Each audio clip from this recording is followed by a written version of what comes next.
나의 시선을 주께 두고 이번 주제는 전 세계적인 어떤 흐름에 대해서, 그리고 또 우리가 그리스도인으로서 나아가야 될 것에 대한 것들을 강의를 들었습니다. 세계적으로 여러분이 아시는 것처럼 교회가 쇠퇴하고 또 그리스도인들이 많이 줄고 있습니다. 이것은 전 세계적인 추세인데요. 여러 가지 이유가 있겠지만 제일 큰 이유는 이 시대의 흐름이죠. 포스트 모던 사회에서 절대적인 하나님, 절대적인 진리를 사람들은 추구하지 않습니다. 서로가 자신이 가진 가치와 또 자기가 옳다고 생각하는 것이 가장 중요한 시대이기 때문에 이 시대의 흐름에 의해서 어떻게 보면 복음과 이 세상이 정면 충돌하고 있는 상황이죠.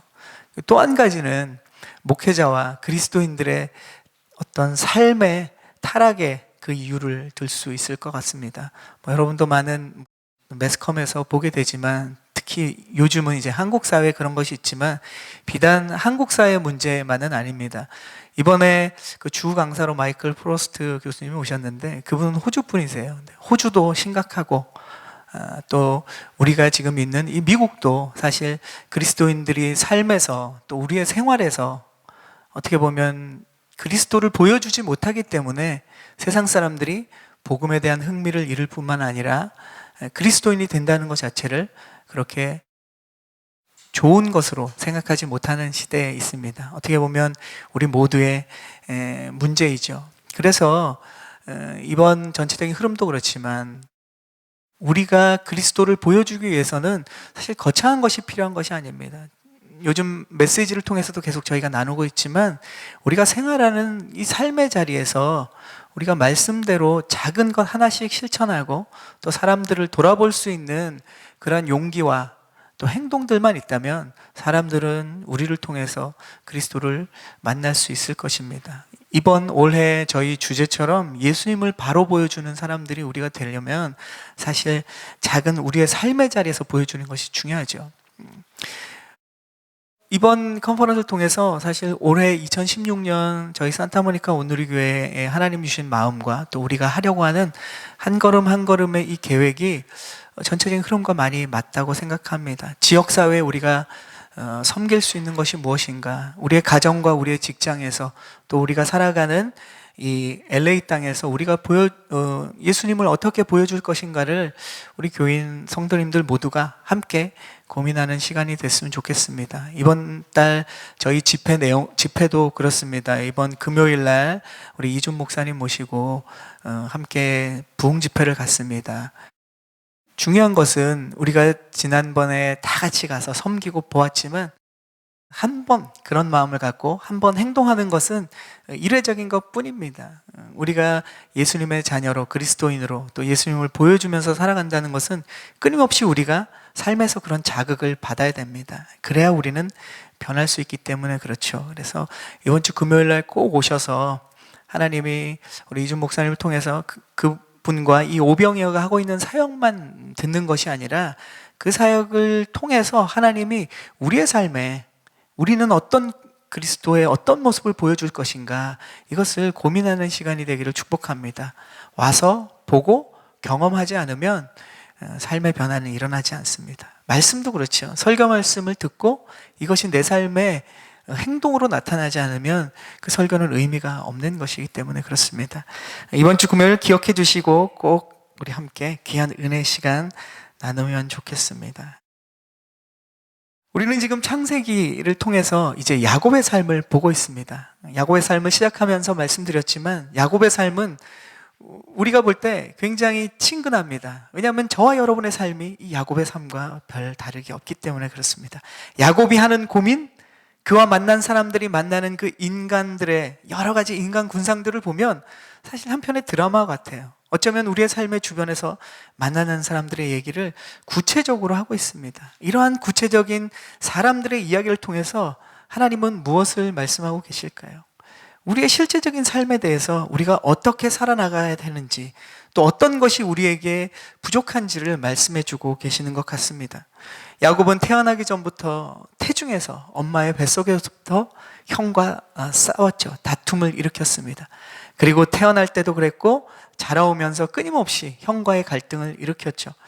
야곱은 형 에서가 이 세속적인 것에 대해서 관심이 많다는 그 약점을 알고 있었기 때문에 그 약점을 이용해서 무엇을 얻어냅니까?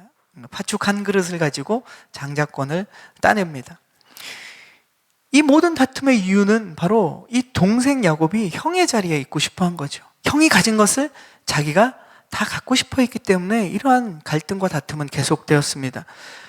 가족 관계는 모두 깨어지고 보면 엄마, 아빠, 그리고 두 아들이 각자의 생각대로 또 각자의 계획대로 자신의 삶을 이끌어 나가려고 하는 모습이 계속 나타납니다. 오늘 말씀도 그렇죠. 각자의 생각들이 이제 정면 충돌하는 그런 사건이 저와 여러분이 읽은 오늘 말씀 안에 터집니다.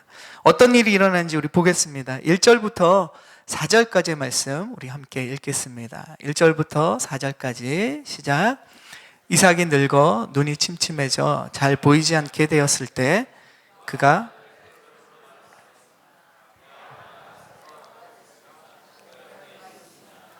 이삭이 말했습니다. 이제 내가 늙어서 언제 죽을지 모른다. 그러니 너는 내 무기인 화살통과 활을 갖고 들로 나가서 나를 위해 사냥을 하도록 하여라. 그리고 내가 좋아하는 맛있는 음식을 만들어 가져오너라. 내가 먹고 죽기 전에 너를 축복하고 싶구나.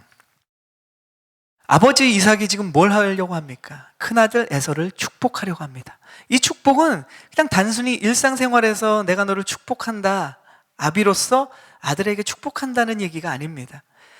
인생의 이제 마지막, 삶에 어떻게 보면 이제 마지막을 정리하는 시기가 됐어요. 이삭은 자신이 이제 이 땅을 떠날 날이 얼마 남지 않았다는 것을 알고 있습니다.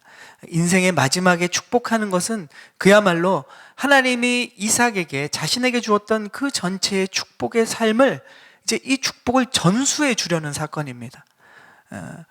일반 우리의 삶으로 친다면 부모가 자녀에게 모든 유산의 상속을 이야기하는 아주 상속 유서를 남기는 것 같은 아주 중요한 시간의 축복인 거예요.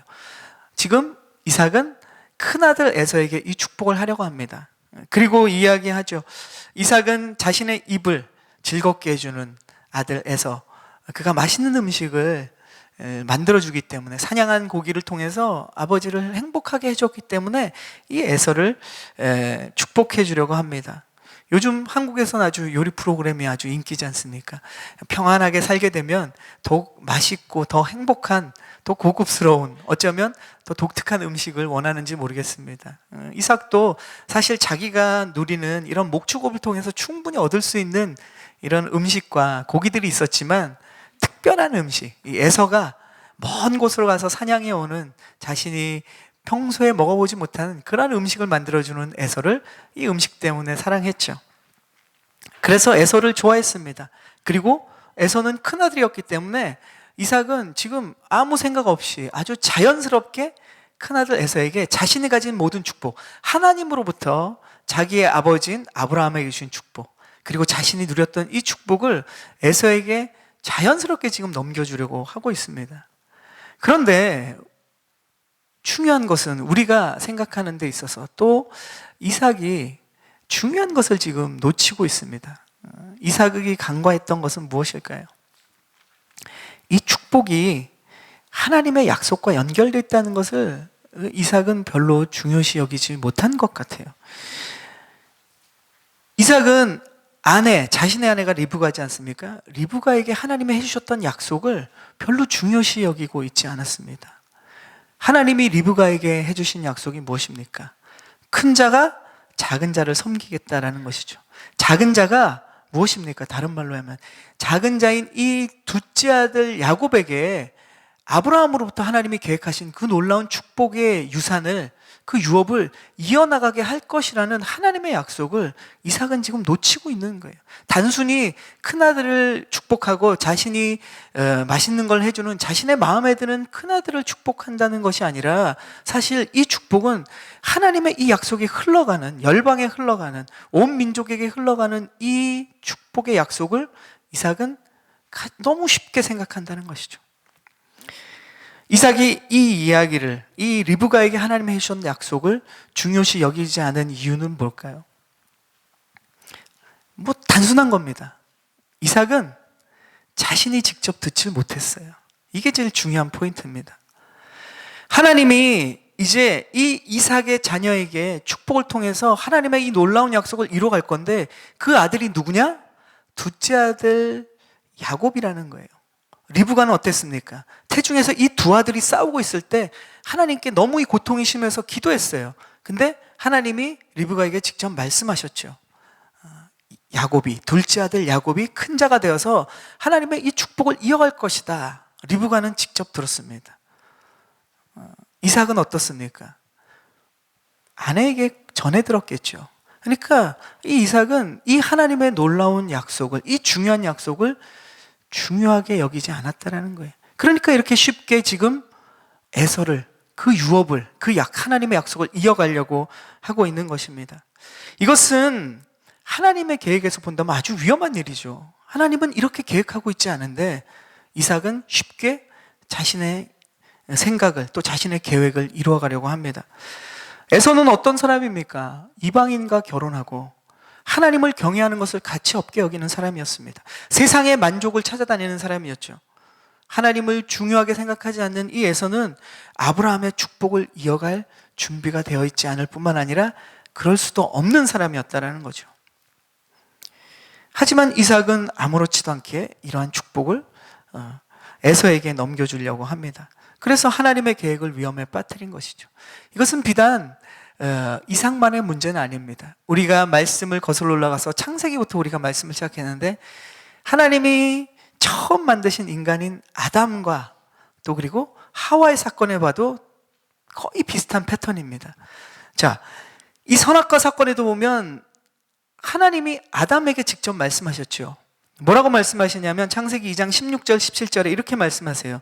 여호와 하나님께서 아담에게 명령해 말씀하셨다. 너는 이 동산의 각종 나무의 열매를 마음대로 먹을 수 있다.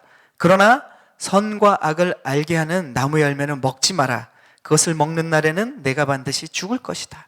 이것이 2장 16절 17절 말씀이에요. 아담은 이 이야기를 정확히 들었어요.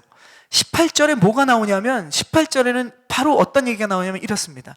하나님이 아담이 독차하는 것이 보기 좋지 않기 때문에 그에게 돕는 배필 하와를 주십니다. 무엇입니까? 아담은 하나님의 이 선악과를 먹지 말아야 된다는 것을 직접 들었습니다. 하와는 하나님께 직접 듣지 못했어요. 아담을 통해서 하와는 이 얘기를 듣게 되죠. 그러니까 나중에 사단이 와서 물어봅니다. 3장 1절에 이렇게 물어봐요. 그가 여자에게 말했습니다. 정말 하나님께서 동산의 어떤 나무의 열매도 먹으면 안 된다라고 말씀하셨느냐? 사단이 지금 누구에게 물어봅니까? 하와에게 물어보죠. 여자에게 물어봅니다. 왜 하와에게 물어보겠습니까?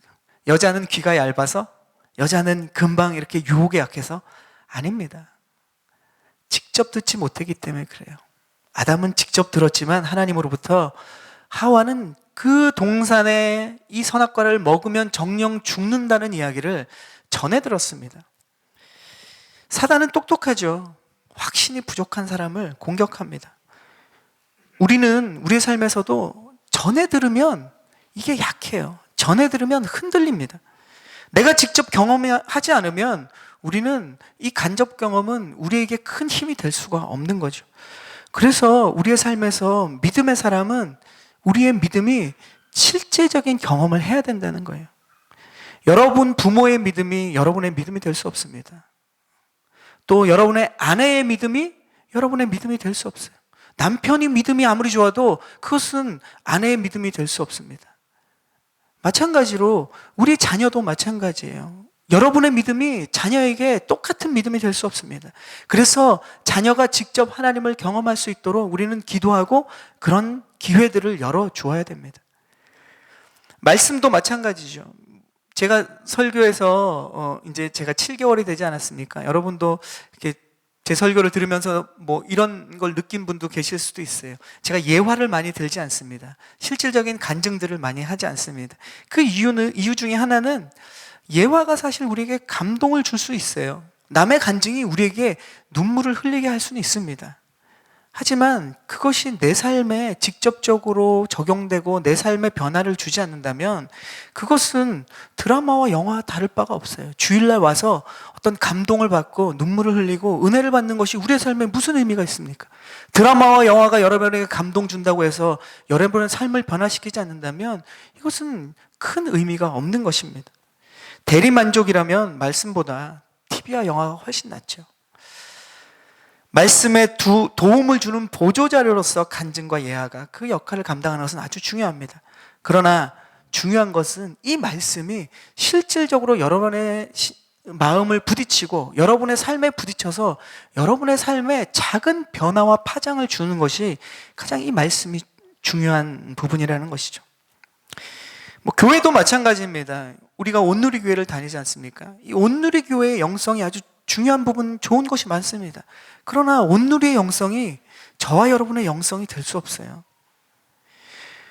예를 들면 우리가 교회에서 찬양을 하지 않습니까? 은혜로운 찬양을 하는데 그 찬양이 아무리 은혜롭고 예배 인도자가 은혜 가운데 눈물을 흘리고 성도들이 아무리 아름답게 찬양을 한다고 할지라도 내가 그 찬양의 고백을 하지 않고 내가 그 찬양의 말씀대로 하나님께 영광 돌리지 않는다면 우리는 그 찬양과는 상관없는 사람이 되는 겁니다.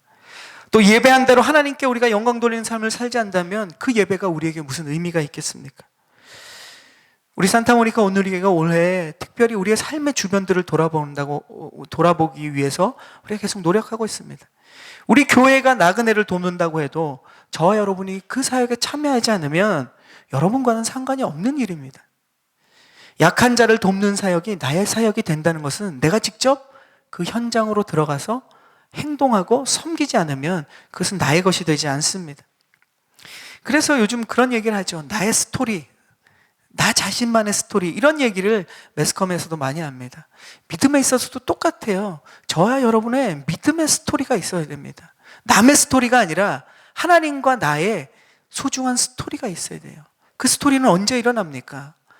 여러분이 예배를 통해서 들은 이 말씀과 또 예배를 통해서, 찬양을 통해서, 기도를 통해서 만난 그 하나님을 여러분의 삶의 자리로 끌고 가야 여러분의 스토리가 생기는 거예요. 하나님과 내가 만나는 사건이 있어야 됩니다. 말씀을 통해서 그 말씀이 내 가슴을 뜨겁게 하고 그 말씀이 내 말과 내 행동을 변화시키는 스토리. 그래서 내 삶의 자리에서 내가 받은 그 은혜가 내 주변의 사람들과 함께 공유되어질 때 우리의 스토리는 만들어지는 것입니다. 오늘 사건에서 이 아버지 이삭은 하나님의 약속을 전해 들었기 때문에 쉽게 에서를 축복하려고 했습니다. 그렇다면 아까 얘기한 직접 하나님의 말씀을 들은 리브가 둘째 아들 야곱, 이 야곱이 하나님의 약속을 이을 자다. 작은 자가 큰 자를 보다 앞서고 큰 자가 이 작은 자를 섬길 것이다 라는 약속을 들은 리브가는 그러면 어떻게 행동하는지 우리가 오늘 말씀도 이어서 보겠습니다. 8절부터 10절까지의 말씀을 우리가 읽겠습니다. 8절 시작. 그러니 내 아들아 잘 듣고 내가 시키는 대로 하여라.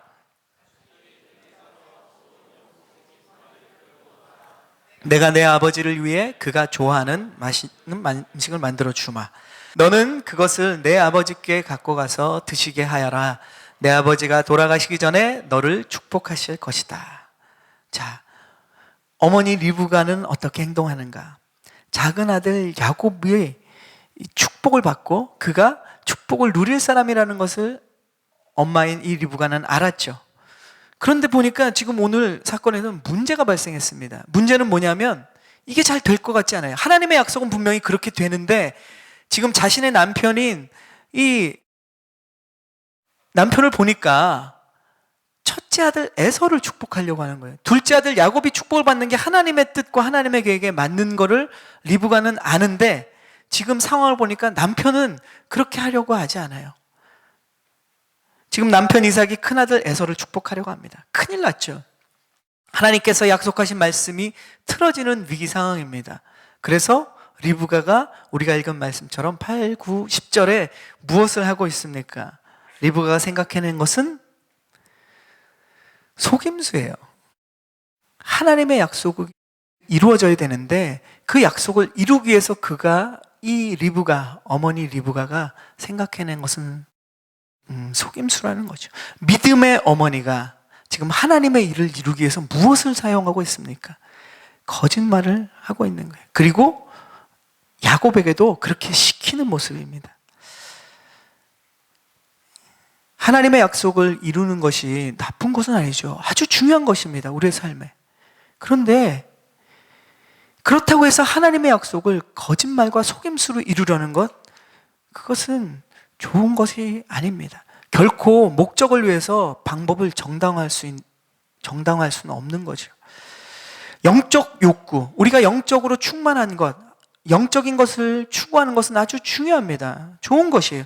그러나 그 동기가 또 그 방법이 순수하지 않으면 그것은 좋은 것이 될 수 없다는 것이죠.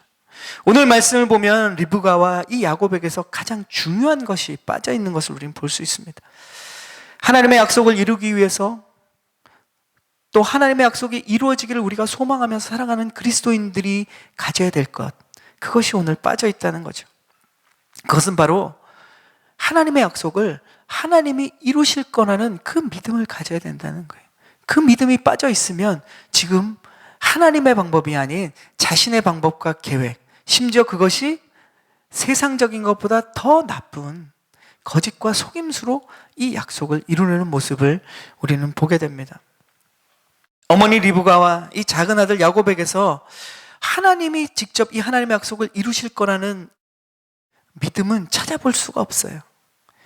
아들에게 소중한 영적인 지도를 해야 될 어머니가 지금 하나님의 방법이 아닌 세상의 악한 방법으로 아들에게 그것을 함께 힘을 합치는 모습을 보고 있습니다. 저와 여러분의 삶은 어떻습니까? 하나님이 우리에게 약속하신 것, 하나님이 우리에게 주시고자 하는 것, 또 우리가 소망하는 하나님으로부터 받은 우리의 꿈과 계획이 있지 않습니까? 그것을 이루려고 우리가 살아나갈 때 우리가 문제에 부딪히죠. 어려움에 부딪히죠. 그리고 그것이 급박하고 우리에게 촉박하고 절박한 상황이 오면 저와 여러분은 어떻게 반응합니까? 하나님의 때, 하나님의 방법을 기다리는 것보다 세상의 나쁜 방법이라도, 옳지 못한 방법이라도 내가 이룰 수 있는, 내가 할 수 있는 것이 있다면 그 방법을 통해서 그 문제를 해결하는 저와 여러분의 모습은 없습니까? 우린 세상 살다 보면 조급해질 때, 급박해질 때 분명히 하나님이 이루실 거라는 믿음이 있는데 그것보다 앞서는 것이 있어요. 그게 내 방법입니다. 세상 방법이죠. 심지어는 악한 방법도 우리가 서슴지 않고 합니다. 그러면서 우린 이렇게 정당화하죠. 남들도 다 하는 건데 뭐. 하나님이 주신 좋은 것이라면 하나님의 방법대로 이룰 때 그것이 비로소 하나님의 놀라운 열매가 맺히는 거예요. 우리의 세상적인 방법으로 그것을 해결할 때 눈앞에서는 그것이 이루어지는 것처럼 보일지라도 나중에는 더 큰 문제를 일으킵니다. 야곱과 이 리브가의 사건에서도 우리가 이후에 쭉 보게 되겠지만 이러한 세상적인 방법으로 하나님의 문제를 해결하려고 했던 이 리브가와 야곱은 고통과 어려움을 겪게 된다는 것이죠. 설령 하나님의 일이 이루어지더라도 하나님의 영광을 세상의 방법으로는 드러낼 수 없습니다. 오히려 하나님의 영광을 가리고 세상이 우리를 조롱합니다. 기독교 역사를 보면 얼마나 많은 사건들이 하나님의 일을 하면서 하나님의 영광을 가린 일이 얼마나 많이 있습니까? 하나님의 일은 하나님의 방법으로 이루어져야 됩니다. 우리의 생활에서도 그렇죠. 우리가 하나님의 자녀라면 하나님의 우리에게 주신 직장과 학업과 물질을, 그리고 우리의 성공을 하나님의 방법으로 정직하게 이루어야 되는 거예요. 하나님의 방법으로 이루지 못한다면 그것은 하나님의 영광을 드러낼 수 없고 오히려 그리스도인이기 때문에 하나님의 영광을 가리게 된다는 것입니다. 결국 우리가 이룬 일은 일시적으로는 그 문제를 해결해서 멋진 집을 지은 것처럼 보일지 몰라도 모래성 위에 지은 집이에요. 한순간 무너져 버리는 그러한 결과를 맞이하게 될 겁니다. 여러분, 하나님의 약속을 받았다면, 하나님의 꿈이 있다면 하나님의 방법대로 나아가기를 축복합니다. 우리가 하나님의 꿈을 주십시오, 하나님의 계획을 이루어 주십시오, 이렇게 기도하면서 동시에 우리가 기도해야 될 것은 무엇이냐? 이것을 하나님의 방법대로 이루어 주십시오. 때로는 내가 그것이 두렵기도 하고 그것이 내가 마음에 들지 않는 방법일지라도 때로는 그것이 너무 긴 이야기여서 세상의 방법으로 해결하면 쉽게 갈 수 있는 것 같은 그런 유혹이 저와 여러분에게 찾아올지라도 더디가는 하나님의 방법으로 나아갈 때 하나님께서 아름답게 열매 맺게 하실 줄로 믿습니다. 이것이 진짜 우리의 축복인 거예요. 자, 하나님의 방법은 무엇인가? 로마서에 나와 있습니다. 우리 로마서 4장에 보면 제가 읽겠습니다. 하나님의 나라는 이렇게 얘기합니다. 성령 안에서 의와 평강과 희락이다 라고 얘기합니다. 하나님의 일은 하나님의 방법으로 이루어져야 되는데 하나님의 그 방법, 하나님의 나라에 이루어지는 방법은 세 가지입니다. 의와 평강과 희락이죠. 우리가 하나님의 약속을 받았다면 하나님의 방법대로 이루어져야 돼요. 그 방법은 어떤 것이냐? 의와 희락과 평강. 요즘 얘기로 하면 이런 거죠. 의로운 방법으로 우리는 하나님의 나라를 이루어야 됩니다. 그리고 평화를 이루는 방법으로 우리는 하나님의 일을 이루어야 돼요. 또한 기쁨으로 그 방법, 기쁨을 이루는 방법으로 그 하나님의 일을 이루어 가야 된다는 것입니다. 우리 한번 따라해 보겠습니다. 의로운 방법, 평화를 이루는 방법, 기쁨을 이루는 방법. 우리의 삶에서 하나님의 일을 이룰 때, 우리의 삶을 이루어 나갈 때 이것을 우리는 항상 고민해야 됩니다. 이 법칙을 따라서 우리가 나아간다면 하나님께서 놀랍도록 우리에게 이루실 것이고 그것은 흔들리지 않는 열매입니다. 그것은 어느 누구도 빼앗을 수 없는 하나님의 축복인 줄로 믿습니다. 말씀을 정리하겠습니다. 오늘 저희가 보았던 이 이삭의 가정, 이 야곱의 가정은 어떤 가정입니까? 한마디로 얘기하면 깨어진 가정이죠. 엉망진창인 가정입니다.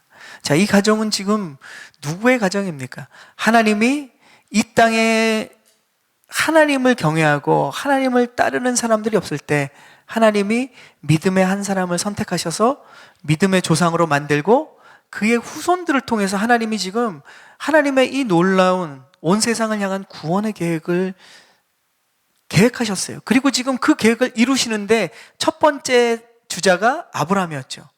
지금 우리가 보고 있는 가정은 그 바로 다음 가정이에요. 1세대가 지나지 않아서 지금 이런 엉망진창의 가정을 우리는 보고 있습니다. 믿음의 가정인 이삭. 이 가정을 통해서 이제 이루려고 하는데 이 가정에서 일어난 우리가 보는 사건은 무엇입니까? 하나님의 약속, 하나님의 구원의 계획이 이루어지는 과정이 이 이삭과 아내가 다르고 그 자녀들이 다르고 이 네 사람이 각자 자기의 생각대로 이 하나님의 뜻을 어떻게 보면 이루어가는 것이 아니라 망쳐가고 있는 모습을 우리가 보게 됩니다. 이 문제의 가정이 어떤 가정이냐? 그러나 하나님은 성경 안에서 보여줍니다. 그러나 이 가정은 하나님의 믿음의 가정이고 약속의 가정이라는 거죠. 이것이 우리에게 얼마나 큰 격려와 위로가 되는지 모릅니다. 하나님께서 저와 여러분의 가정을 믿음의 가정으로 세워주셨어요. 하나님은 약속하셨죠. 이 가정이 믿음의 가정이다. 그런데 우리가 우리의 가정을 보면 어떻습니까? 우리의 부모님의 가정, 나의 가정, 우리 자녀의 가정을 보면 어떻습니까? 믿음의 가정으로 확신하기에 속상한 문제들이 있지 않습니까? 위태위태한 문제가 있지 않습니까? 어려운 문제들이 있죠. 우리가 그렇게 바라보지만 하나님은 무엇을 보여주고 계십니까? 이 가정이 믿음의 가정이라는 거예요. 우리가 지금 이 이삭과 아내 리브가와 자녀인 에서와 이 야곱의 가정을 보면서 과연 이것이 믿음의 가정인가 생각할지 모르지만 하나님은 성경을 통해서 이 가정이 믿음의 가정이라고 보여주십니다. 저와 여러분의 가정도 마찬가지입니다. 하나님은 우리의 가정을 믿음의 가정으로 만들어 주셨습니다. 우리는 지금 보이는 것 때문에 믿음의 가정을 낙심하고 의심할지 모르지만 하나님은 저와 여러분의 가정을 통해서 하나님의 일을 이루실 줄로 믿습니다. 왜냐? 하나님이 계획하셨기 때문에 하나님의 방법으로 어떻게든 이루시는 거예요. 우리는 그러면 어떻게 해야 합니까? 우리의 가정이 믿음의 가정으로서 하나님의 뜻 가운데 나아갈 수 있도록 기도하고 믿음의 눈으로 바라봐야 되는 것이죠. 아버지 이삭과 큰아들 에서는 세상의 가치에 따라서 두 사람이 힘을 합쳤습니다. 이 아버지 이삭과 에서의 협력은 세상적인 협력이었어요. 영적인 영역으로 오늘 사건을 해석해 보면 아버지 이삭은 큰아들의 이 출신, 그죠? 큰아들이라는 이 출신이라는 조건을 굉장히 중요시 여겼습니다. 그리고 맛있는 음식을 만들어주는, 세상의 욕심을 채우는 것을 중요하게 생각한 아버지였죠. 에서는 어떻습니까? 축복을 받으려는 욕심에 사냥을 하러 나갔어요. 세상의 필요에 응답해서 자기가 그 축복을 누리려는 모습을 보게 됩니다. 이 두 사람이 힘을 합쳤어요. 그리고 또 반면에 어머니 리브가와 작은 아들 야곱은 어떻게 힘을 합쳤습니까? 두 사람의 협력은 무엇입니까? 하나님의 약속을 이루기 위한 협력이었어요. 그러나 우리가 보는 것처럼 하나님의 방법이 아닌 세상의 거짓과 속임수에 두 사람이 힘을 합치는 모습을 보게 됩니다. 이 거짓과 속임수를 통한 방법은 이삭과 에서의 협력보다 사실 더 어떻게 보면 부끄러운 모습입니다. 저와 여러분, 믿음의 사람들이 이 세상을 살아가면서 우리가 어디에 힘을 모아야 되겠습니까? 우리 산타모니카 온누리교회는 어디에 힘을 모아야 되겠습니까? 여러분의 가정은 무엇에 힘을 모을 것입니까? 여러분이 직장생활 속에서 믿음의 사람들이 무엇에 힘을 합칠 것입니까? 가정에서의 협력도, 또 직장에서의 협력도, 교회에서의 협력도 하나님의 약속을 이루기 위한 협력이 되어야 되겠지만 그 약속을 이루기 위한 방법 또한 하나님의 방법을 사용하기를 주님의 이름으로 축원합니다. 아까 말씀드린 것처럼 의로운 방법, 평화를 이루는 방법, 기쁨을 이루는 방법으로, 이러한 하나님의 방법으로 나아갈 때 진짜 우리가 모은 힘이 이 세상을 바꿀 그리스도를 보여주는 그러한 능력으로 나타날 줄로 믿습니다. 아멘. 이 시간 우리가 함께 기도하며 나가겠습니다.